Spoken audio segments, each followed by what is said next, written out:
64,000 is the median number of words per book. Average person reads about 200 words per minute. Simple math will tell us that is one book in 320 minutes.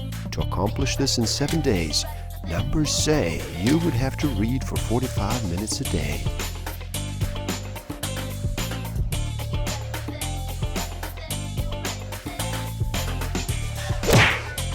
Don't forget to subscribe.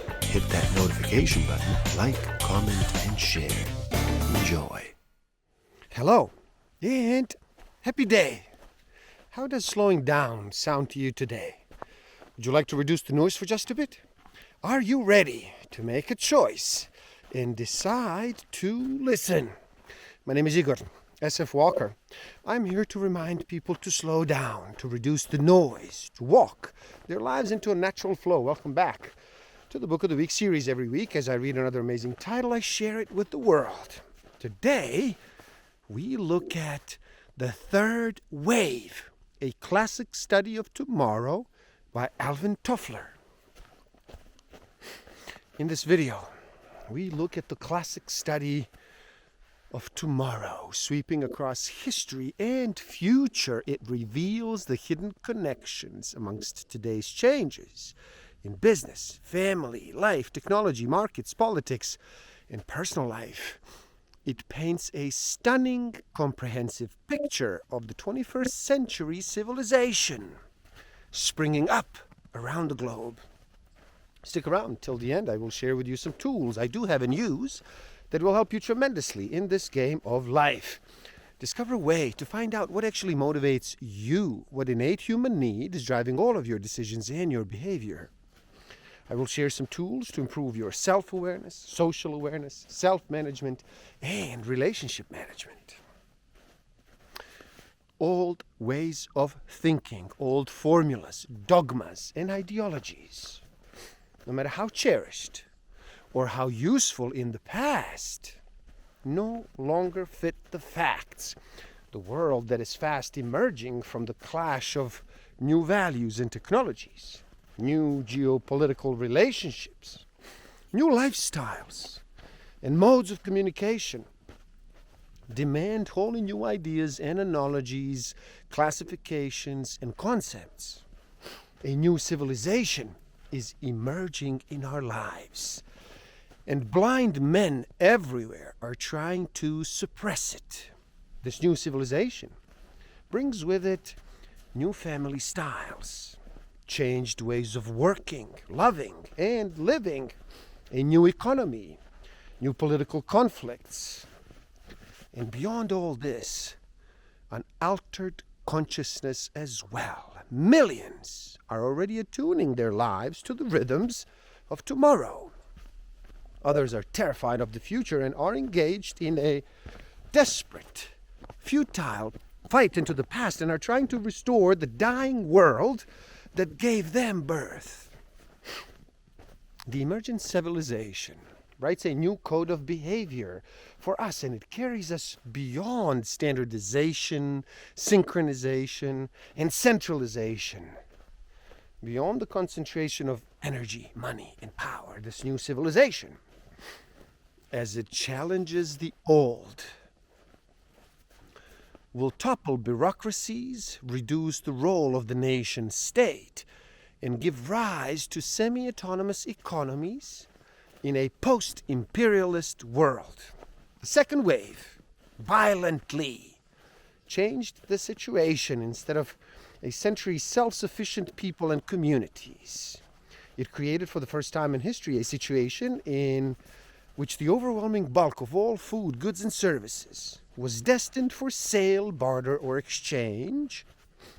It virtually wiped out existent goods produced for one's own consumption, for use by the actual producer and his or her family, and created a civilization in which almost no one, not even a farmer, was self-sufficient any longer. Everyone became almost totally dependent upon food, goods, or services produced by somebody else.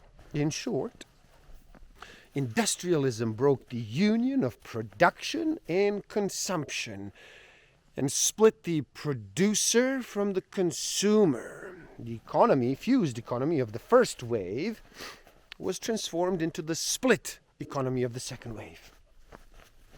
The cleavage between these two roles, producer and consumer, created at the same time a dual personality, the very same person, who, as a producer, was taught by family, school, and the boss to defer gratification, to be disciplined, controlled, restrained, obedient, to be a team player, was simultaneously thought as a consumer to seek instant gratification, to be hedonist rather than calculating, to abandon discipline and to pursue individualistic pleasure. In short, to be a totally different kind of person. In the first wave societies, most work was performed in the fields or in the home, with the entire household toiling together as an economic unit, and with most production destined for consumption within the village or the manor. The second wave, washing across Britain, France, Germany, and other countries, shifted work from field and home to factory and introduced a much higher level of interdependency. Work now demanded collective effort, division of labor, coordination, the integration of many different skills. Its success depended upon the carefully scheduled cooperative behavior of thousands far-flung people, many of whom never laid eyes on one another. The failure of a major steel mill or glass factory to deliver needed supplies to an auto plant could, under certain circumstances, send repercussions throughout the whole industry or even regional economy. The collision of low and high interdependency work produced severe conflict over roles, responsibilities, and rewards. In every second wave society, consequently, a parallel architecture of elites sprung up, and with local variant, the hidden hierarchy of power was born, and again after every crisis or political upheaval, names, slogans, party labels, and candidates might change. Revolutions might come and go. New faces might appear behind the big mahogany desk, but the basic architecture of power remained. Each time the rebels recreated under their own flag a similar structure of sub-elites, elites, and super-elites. For this integrational structure and the technicians of power who ruled, it were as necessary to second-wave civilization as factories, fossil fuels, or nuclear families. Industrialism and the full democracy it promised were in fact incompatible. Now the third wave, already beginning to batter at those industrial structures, opens fantastic opportunities for social and political renovation in the years just ahead. Startling new institutions will replace our unworkable, oppressive, and obsolete integrational structures. We need to x-ray our obsolete political systems to see how it fitted into the frame of second wave civilization, how it served the industrial order and its elites. Only then can we understand why it is no longer appropriate or tolerable, drenched in such mechanistic thinking, imbued with an almost blind faith into the power and efficiency of machines. Whoa! The revolutionary founders of second wave societies, whether capitalists or socialists, not surprisingly invented political institutions that shared many of the characteristics of early industrial machines. Representative government, what we have been taught to call democracy, was in short an industrial technology for assuring inequality. Representative government was pseudo-representative. In this system, representative government was the political equivalent of the factory. Indeed, it was a factory for the manufacture of collective integrational decisions, And like most factories, it was managed from above. And like most factories, it is now increasingly obsolete and a victim of the advancing third wave.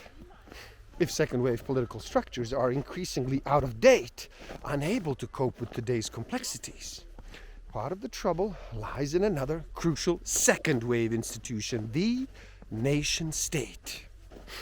Once we understand the industrial need for integration, the meaning of the national state becomes clear. Nations are not spiritual unities or mental communities or social souls, nor is a nation a rich heritage of memories or a shared image of the future.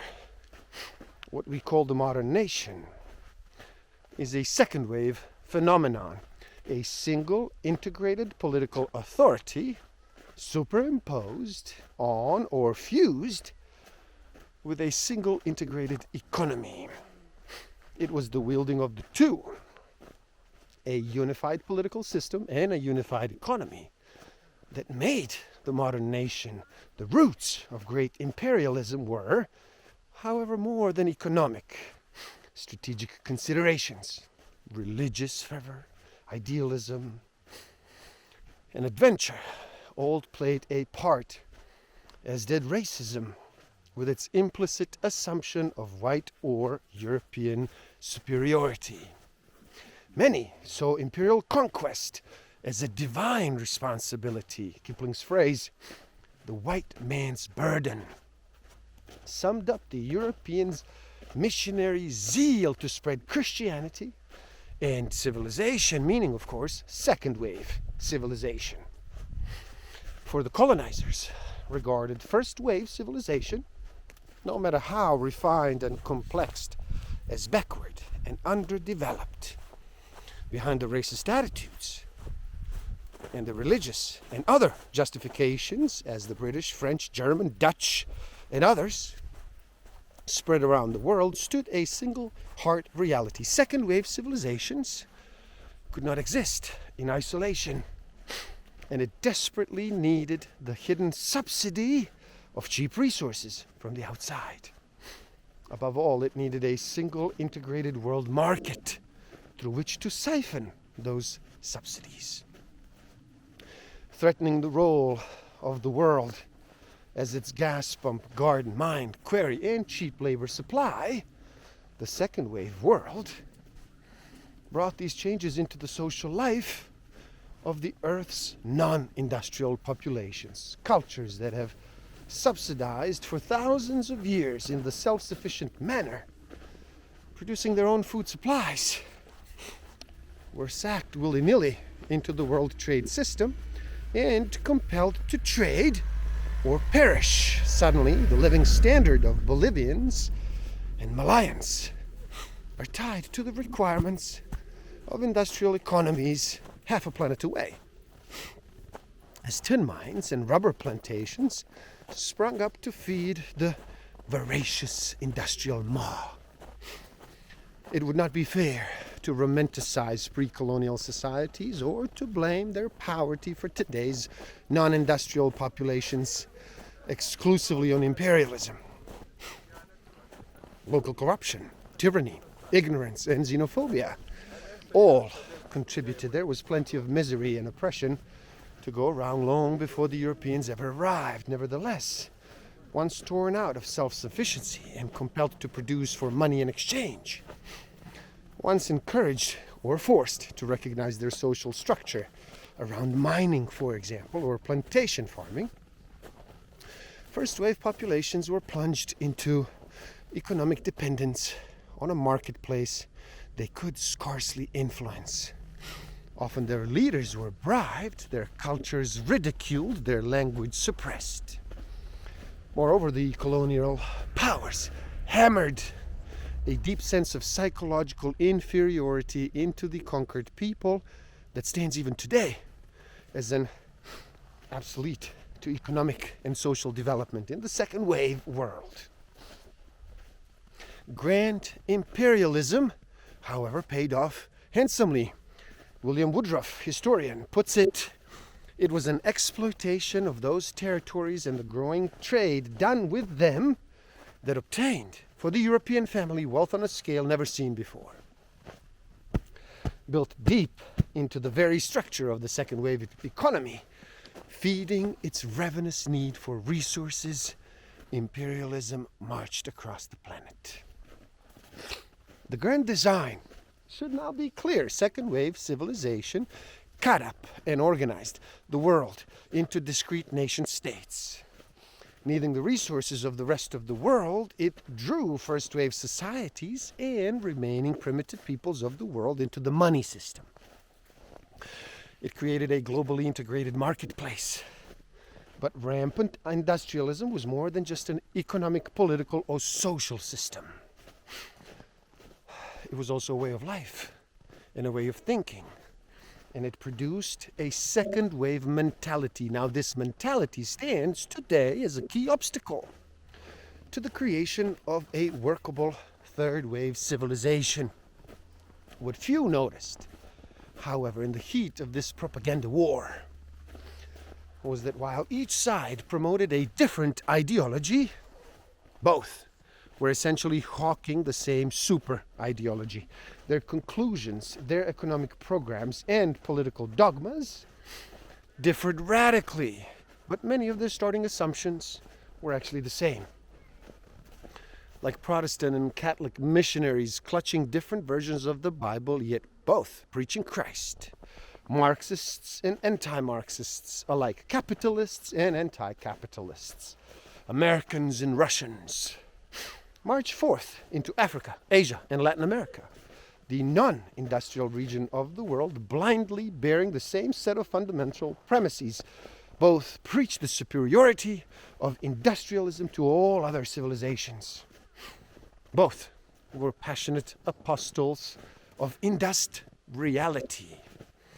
Through second wave civilizations throughout, therefore, three key concepts: the war with nature, the importance of evolution, and the progress principle provided the ammunition used by the agents of industrialism as they explained and justified it to the world. Beneath these convictions lays still deeper assumption about reality, a set of unspoken beliefs about the very elementals of human experience. Every human being must deal with these elementals. And every civilization describes them in different ways. Every civilization must teach its children to grapple with time and space.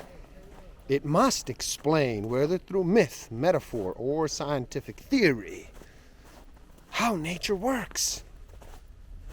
And it must offer some clue to why things do happen as they do.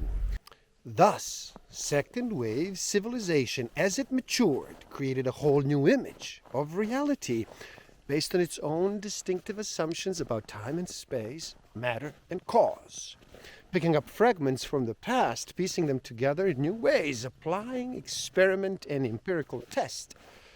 It drastically altered the way human beings came to perceive the world around them and how they behave in their daily lives. Second wave civilization did more than cut time into more precise and standard chunks. It also placed these chunks in a straight line that extended indefinitely back into the past and forward into the future. It made time linear. Indeed, the assumption that time is line-like is so deeply embedded in our thoughts that it is hard for those of us raised in second wave societies to conceive of any other alternative.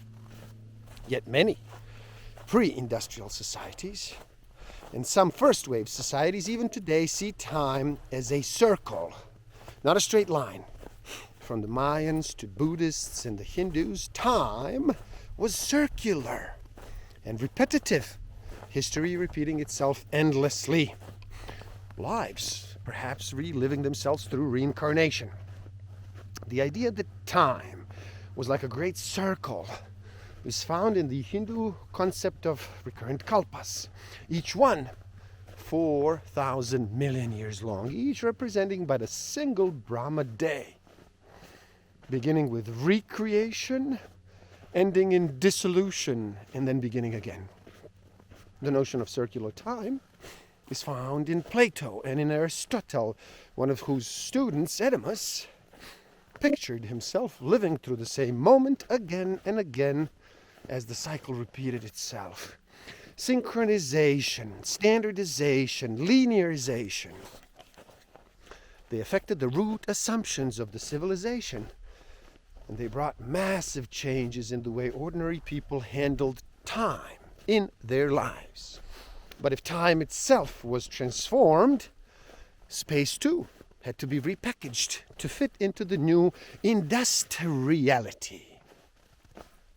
This remarkable coordination of specialized spaces, necessary to get the right people to the right places at the right moment, was the exact spatial analog of temporal synchronization. It was in effect, synchronization in space. For both time and space had to be more carefully structured if industrial societies were to function. Just as people had to provide with more exact and standardized units of time, they also needed more precise and interchangeable units of space. The second wave of change also brought with it a multiplication and sharpening of spatial boundaries. A new image of space arose that corresponded exactly to the new image of time. As punctuality and scheduling set more limits and deadlines in time, more and more boundaries cropped up to set limits in space. The ultimate why, unless a civilization has some explanation for why things happen, even if it is an explanation 9 parts mystery and 1 part analysis, it cannot program lives effectively. People, in carrying out the imperatives of their culture, need some reassurance that their behavior will produce results. And this implies some answer to the perennial why. Second wave civilization came up with a theory so powerful that it seemed sufficient to explain everything. It is all there, all implied in that one short, triumphant statement.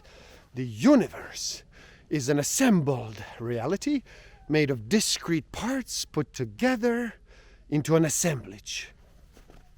Matter can only be understood in terms of motion, i.e. movement through space. Events occur in a linear succession, a parade of events moving down the line of time. Human passions, like hatred, selfishness, or love, could be compared to physical forces like repulsion, inertia, or attraction. And a wise political state could manipulate them for the public good, just as science could manipulate the physical world for the common good. The greatest thinkers of the second wave were precisely those who most logically and forcefully argued the lawfulness of the universe. Newton seemed to have discovered the laws that programmed the heavens. Darwin had identified laws that programmed social evolution, and Freud supposedly laid bare the laws that programmed the psyche. Others, scientists, engineers, social scientists, psychologists, pressed the search for still more or different laws. Technology by itself is not the driving force of history, nor by themselves are ideas or values, nor is the class struggle, nor is history merely a record of ecological shifts, demographic trends, or communications and interventions. Economics alone cannot explain this or any other historical event. There's no independent variable upon which all other variables depend. There are only interrelated variables, boundless in complexity. The greater the divorce of producer from the consumer in time, in space, and in social and in psychic distance, the more The market, in all its astonishing complexity, with all its train of values, its implicit metaphors and hidden assumptions, came to dominate social reality. Industrial man occupied an environment that would have been in many respects unrecognizable to his ancestors. Even the most elementary sensory signals were different. The way into the future is not through reversion to an even more miserable past. Just as there is no single cause that produced second-wave civilizations, there could be no single evaluation. Present a picture of second-wave civilization with its faults included if it appears. On the one hand, to condemn it, and on the other hand, to approve. It is because simple judgments are misleading.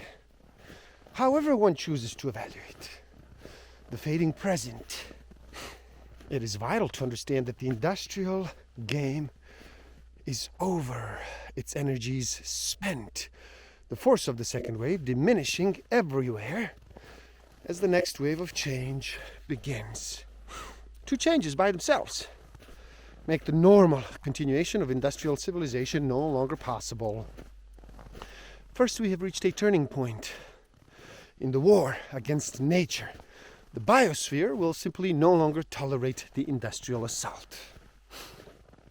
Second, we can no longer rely indefinitely on non-renewable energy, until now the main subsidy of the industrial development. These facts do not mean the end of technological society or the end of energy, but they do mean that all future technological advance will be shaped by new environmental constraints. One thing is apparent. We are at the end, at least for some decades, of cheap energy. Second wave civilization has lost one of its two most basic subsidies. This convergence of pressure, the loss of key subsidies, the malfunctioning of the main life support systems of the society, the breakup of the role structure, all produce crisis in that most elemental and fragile of structures, the personality. The collapse of second wave civilization has created an epidemic of personality crisis. Today we see millions desperately searching for their own shadows, devouring moods, plays, novels, self-help books, no matter how obscure, that promise to help them locate their missing identities. Its victims hurl themselves into group therapy, mysticism, or sexual games. They itch for change, but are terrified by it. They urgently wish to leave their present existence and leap somehow to a new life, to become what they are not. They want to change jobs, spouses, roles, and responsibilities. We can identify the third wave. It is this third wave of change that will frame the rest of our lives if we are to smooth the transition between the old, dying civilization and a new one that is taking form. If we are to maintain a sense of self and the ability to manage our own lives through the intensifying crisis that lies ahead, we must be able to recognize and create third wave innovations. Second wave placed a heavy emphasis on our ability to dismantle problems into their components, and it rewarded us less often for the ability to put the pieces back together again. Most people are culturally more skilled at analysis as analysts than as synthesists. If the auto industry had done what the computer industry had done in the last 30 years, a Rolls-Royce would cost $2.50 and would get 2 million miles to the gallon. The energy implications of this switchover are staggering. It takes about 1,000 the energy to manufacture optical fiber than it is to dig, smelt, and process an equivalent length of copper wire. The same 1 ton of coal required to produce 90 miles of copper wire can turn out 80,000 miles of fiber. This characteristic of the electronic revolution suggests that one of the most powerful conservation strategies for energy-starved high-technology economies may well be the rapid substitution of low-energy third-wave industries for energy-wasting second-wave industries. Indeed, it is probable that reality will outstrip fiction in the rate of introduction of new and often unexpected applications of electronics. The space industries form a second cluster in the emerging techno-sphere. Despite delays, 5 space shuttles may soon be moving cargo and people back and forth between the Earth and the outer space upon a weekly schedule. Another group of industries only now is beginning to understand what the orbiter may mean to them. Manufacturers and processors whose products range from semiconductors to medicines. Many high technology materials require delicate, controlled handling. And the force of gravity can be a nuisance. In space, there is no gravity to worry about. No need for containers, and no problem with handling poisons or highly reactive substances. And there is a limitless supply of vacuum, as well as super high and super low temperatures. As a result, space manufacturing. Moving into the third wave, we must advance step by step from resource wasteful, pollution producing system of production used during the second wave era toward a more metabolic system that eliminates waste and pollution by making sure that the output and byproduct of each industry becomes an input for the next. The goal is a system under which no output is produced that is not an input for another production process downstream. Such a system is not only more efficient in a production sense, it also minimizes or indeed eliminates damage to the biosphere. All memory can be divided into those that are purely personal or private, and those that are shared or social. Unshared private memories die with the individual. Social memory lives on. Our remarkable ability to file and retrieve shared memories is the secret of our species' evolutionary process.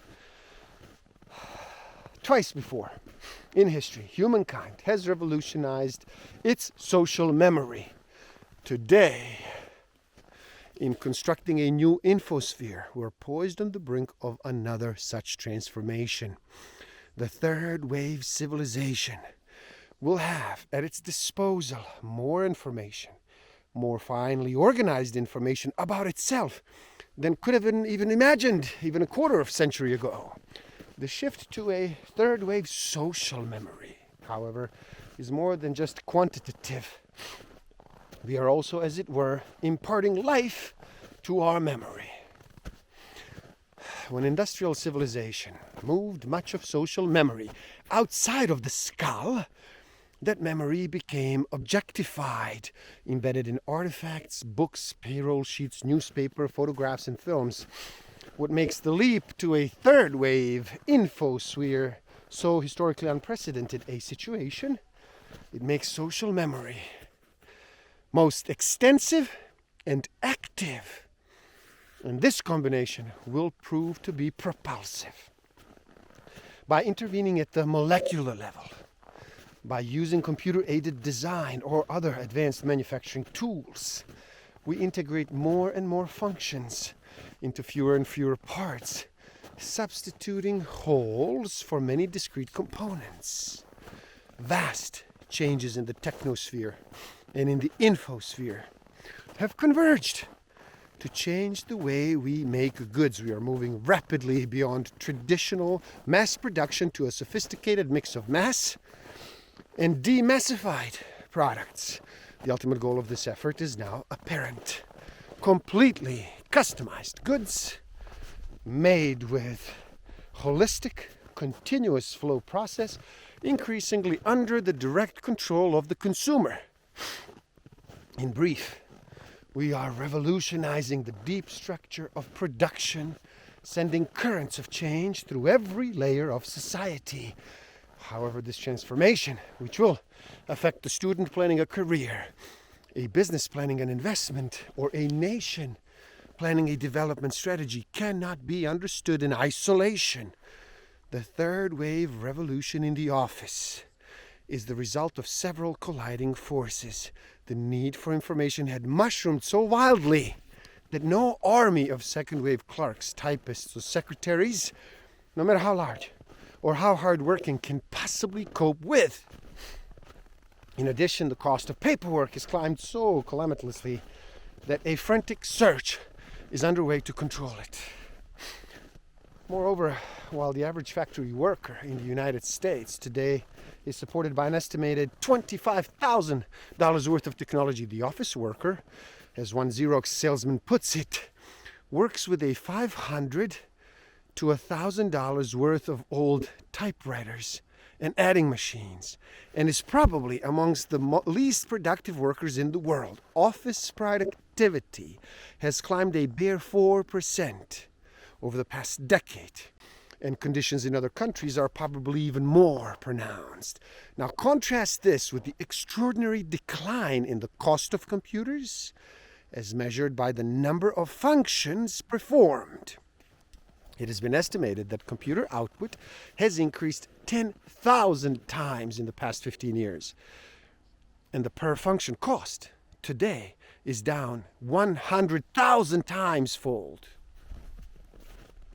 The combination of a rising cost and stagnating productivity on one hand, and computer advances on the other, make an irresistible combination. The result is likely to be nothing less than a wordquake. The new system will challenge all the old executive turfs, the hierarchies, terms, sexual role divisions, departmental barriers of the past. All of this has raised many fears. What is certain is that both the office and the factory are destined to be revolutionized in the decades ahead. The redefinition is not a matter of choice, but a necessary response to 5 revolutionary changes in the actual conditions of production. Change in the physical environment, in the lineup of social forces, in the role of information, in government organization, and in morality are all pounding the corporation into a new, multifaceted, multi-purposeful shape. These third wave rhythms spring from a deep psychological, economic, and technological force. At one level, they arise from the change nature of the population. People today more affluent and educated than their parents are faced with more life choices. Simply refuse to be massified. The more people differ in terms of the work they do or the products they consume, the more they demand to be treated as individuals, and the more they resist socially imposed schedules. We are, in fact, experiencing not merely the breakup of the second wave techno-sphere, infosphere, or socio-sphere, but the crack-up of its psycho-sphere as well. And there you have it, the third wave, the classic study of tomorrow. Please do help out. It is easy. Simply like this video so more people can enjoy it. Share it too and spread the word. Leave a comment. And do share your thoughts. Subscribe to my channel and stay up to date. And the link to this book is in the description below. So buy it. Read. Never stop learning. Especially learning about yourself and nature. So gift yourself by taking the free human needs test on my website and find out what actually motivates you, what innate human need is driving all of your decisions and your behavior. And if you feel you are ready to improve your self-awareness, social awareness, self-management, and relationship management even further, do check out my Master of Life Awareness program. The links are in the description below. Thank you. Love and respect.